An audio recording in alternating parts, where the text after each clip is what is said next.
नमस्कार, कप्पेज रेसिपीजमध्ये आपलं स्वागत आहे। मी आज इथे अख्खा मसूर केलाय, तो कसा केलाय दाखवते। इथे मी अर्धा कप मसूर घेतलाय।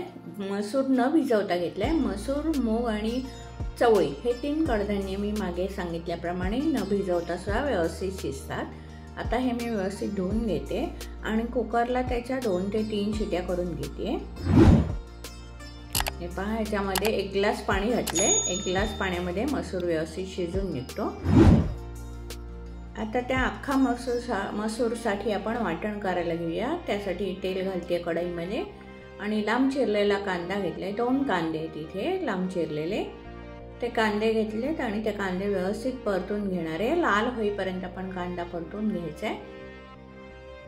हा पहा, कांदा लालसर रंगावरती भाजून झालेला आहे। आणि आता त्यामध्ये मी ओला नारळ घालते। हा 1 वाटी नारळ आहे ओला, तो किसून ठेवला होता, तो मी घालते आणि तो व्यवस्थित परतून घ्यायचा आहे। ही स्टीलची कढई असल्यामुळे आपल्याला खोबरं हे सतत परतायला लागणार आहे। जरा हे खोबरं भाजायला जास्त उशीर लागतो। हे पहा, असं ब्राऊन होईपर्यंत आपण भाजून घ्यायचं आहे।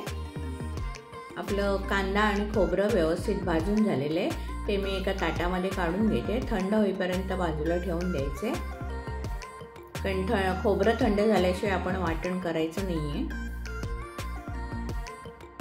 हे पहा, मी जरा पसरून ठेवते खोबरं। आता आपलं हे खोबरं भाजलेलं थंड झालेलं आहे। ते आता मिक्सरच्या भांड्यामध्ये काढून घेते मी। ते सर्व खोबरं आपण मिक्सरच्या भांड्यात काढून घ्यायचं आहे।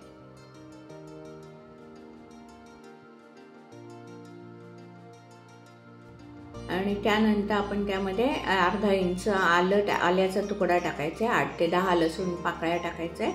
मूठभर कोथिंबीर घालायची आणि मिक्सरमधून त्याची बारीक पेस्ट करून घ्यायची आहे। अर्थात वाटताना पाणी थोडंसं लागणार आहे, ते आपण घालायचे आहे। हे पहा, असं वाटण तयार झालेलं आहे। आता मसूर मी कुकरमधून काढून घेतलेले आहे। मसूर छान शिजलेला आहे। हे पहा, मसूर भिजवायची काही गरज नाही आहे, मस्त शिजलाय। आता त्या वाटण आपल्याला तेलामध्ये परतून घ्यायचं आहे। त्याच्यासाठी आपण तेल घेऊया।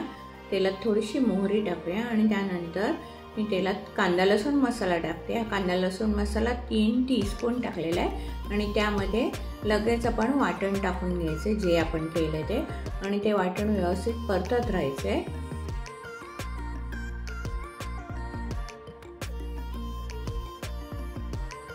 आणि त्यानंतर 1 टीस्पून हळद घालायची आहे। त्यामध्ये हळद घालून सुद्धा व्यवस्थित परतून घ्यायचे।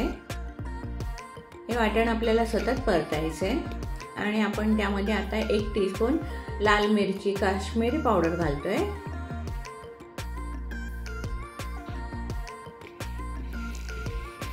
आपल्या रश्श्याला थोडासा कलर आला पाहिजे। हे पहा, असं तेल सुटेपर्यंत मी परतत होते। आपल्याला ते सतत परतायला लागतं, अंगावर सुद्धा उडतात ते थेंब त्याचे। आता तेल सुटलंय वाटणाला, त्यामध्ये आता आपण अख्खा मसूर घालून घेऊया। पूर्ण मसूर घालून झालाय आणि व्यवस्थित परतून घेऊया वाटणामध्ये त्या। आणि त्या मसूरच्या डब्यामधून पाणी घालून आपण त्या वाटणामध्ये पाणी ओतून घ्यायचंय। आपल्याला यामध्ये अजून जास्त पाणी घालायचंय। आपण मिक्सरच्या भांड्यामधून सुद्धा थोडंसं पाणी काढून त्यामध्ये घालायचंय आणि त्याच्यानंतर आपल्याला जसं जाड पातळ तुमच्या आवडीनुसार तुम्ही त्यामध्ये पाणी घालू शकता।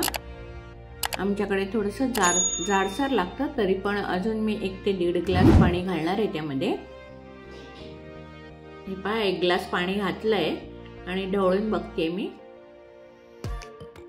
तरी अजून पाहिजे तशी कन्सिस्टन्सी झालेली नाही आहे, त्याच्यामुळे अजून थोडंसं पाणी घालणार आहे। आता चवीनुसार मीठ घालते त्यामध्ये।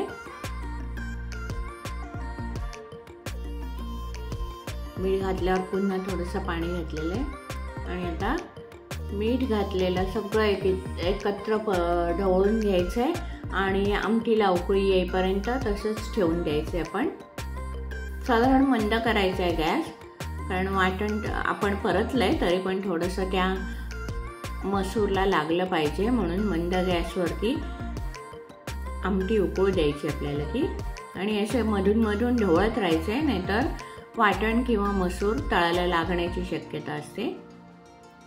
हे पहा आपला अख्खा मसूर तयार झालेला आहे, छान उकळून तयार झाले, मस्त झाले आपलं।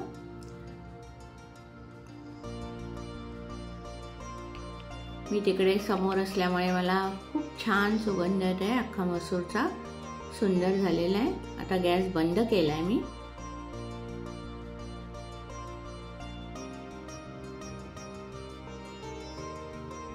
चला आता अख्खा मसूर आपण सर्व करूया। अख्खा मसूर रेडी टू सर्व। आणि हा अख्खा मसूर मी भागवट्याच्या चपाती बरोबर सर्व केलाय। ही पहा इथे आता भागवट्याची चपाती ठेवते आणि ह्या चपातीचा व्हिडिओ मी आधीच अपलोड केलेला आहे, त्याची लिंक मी डिस्क्रिप्शन बॉक्समध्ये देईनच। तुम्हाला जर ही रेसिपी आवडली असेल तर रेसिपीला लाईक करा, शेअर करा आणि माझ्या चॅनलला सबस्क्राईब करा।